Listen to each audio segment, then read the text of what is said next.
I want to thank everyone for coming this afternoon.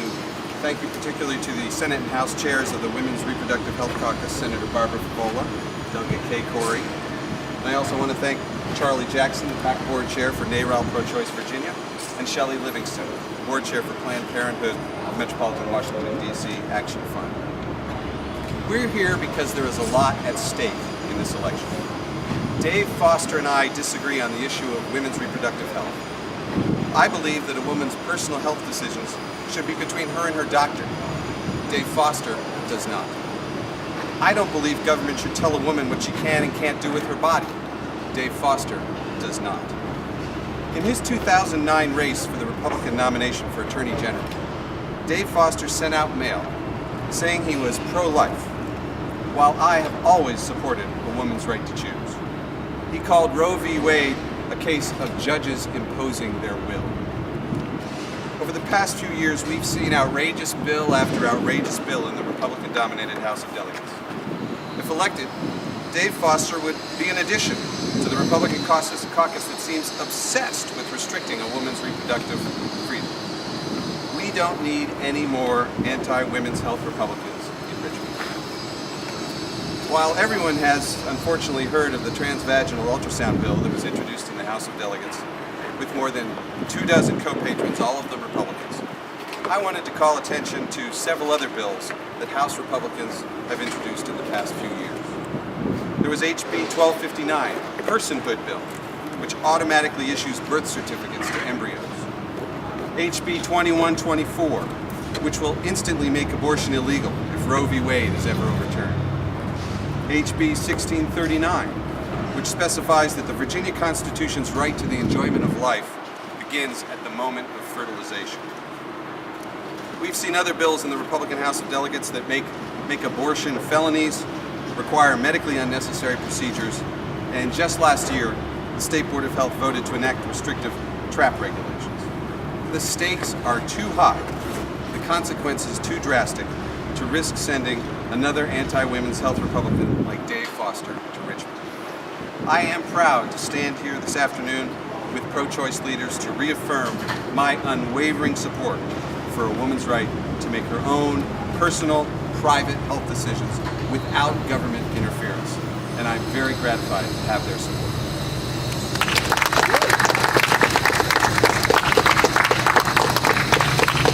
Barbara, would you like to speak? This is Barbara Favola. Thank you, Rick. I serve as chair of the Women's Reproductive Health Caucus in the Senate, and I cannot tell you how important it is that we elect women and men who actually support women's health.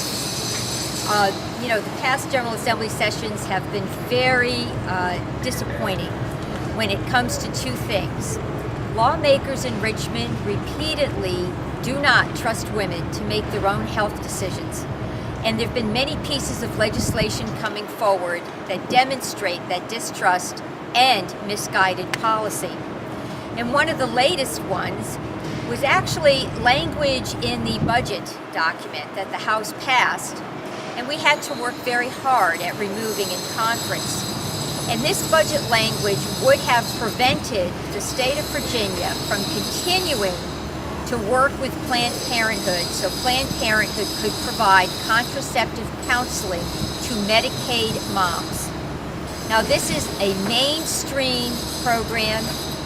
Any Virginian would say, of course, low-income women should have access to contraceptive counseling.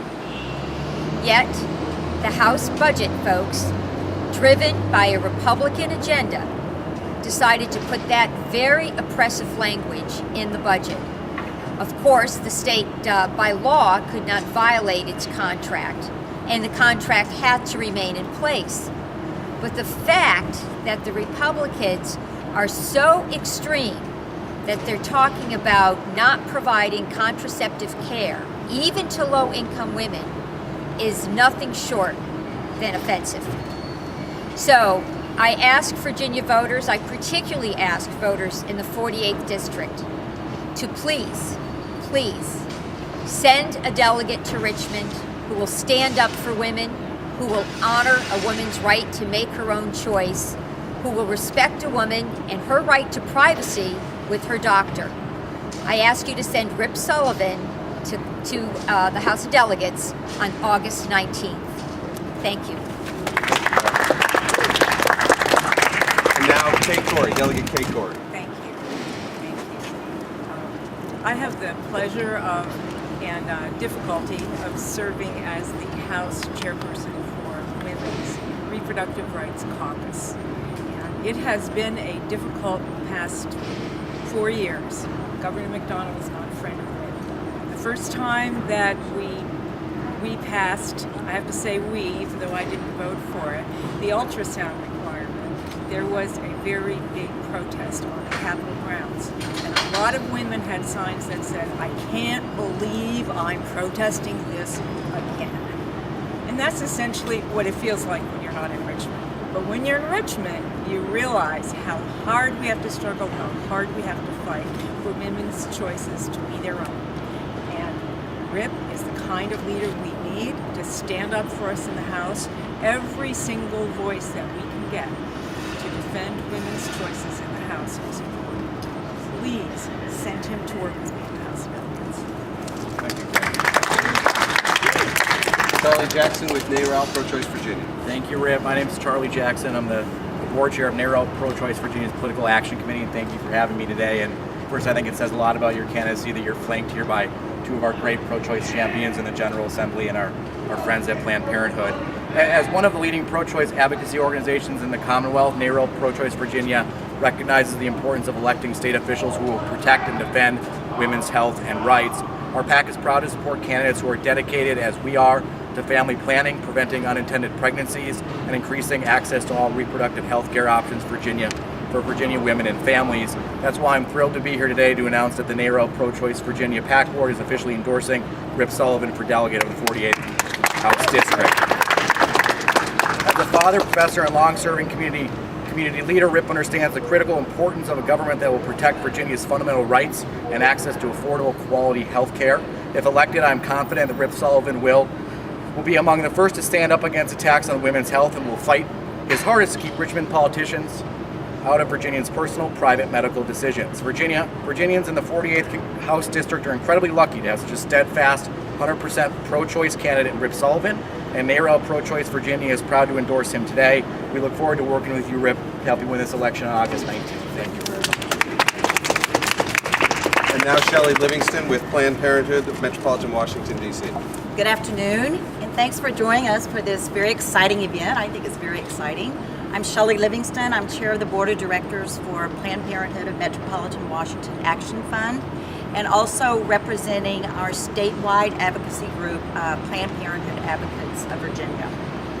Our organizations are committed to preserving and to broadening access to reproductive health care, and we do that through legislation, public education, electoral activity, and litigation in the Commonwealth. This afternoon, I am proud to announce our endorsement of Rip Sullivan for the 48th District seat in the Virginia House of Delegates. This election could not be more critical to the thousands of women and families across the Commonwealth who need increased access to quality health care, not less, but more. Sadly, as many of you know, Medicaid expansion stalled in Virginia. And, well, because Speaker Howell and many Republican members of the House of Delegates just absolutely blocked all attempts at compromise. This, of course, leaves 400,000 hard-working families without health insurance in a coverage gap. Rip Sullivan will be a champion in the House of Delegates for not only the Virginians who desperately need health care, but also for the thousands of women in the Commonwealth who rely on Planned Parenthood health centers. They rely on the centers for family planning, for cancer screenings, and just for primary care services. Rip Sullivan is the clear choice for the 48th District. He will be a voice for women, a voice for reproductive health care in Virginia, We at Planned Parenthood are so proud to endorse Mr. Sullivan, and we look forward to working with you in the Virginia General Assembly. Thank you. Once again, thank you all for being here. It's a great pleasure to see you this afternoon, and thank you for joining me up here. I appreciate your support, and I'm looking forward to joining you in Richmond. Don't forget to vote on August 19th.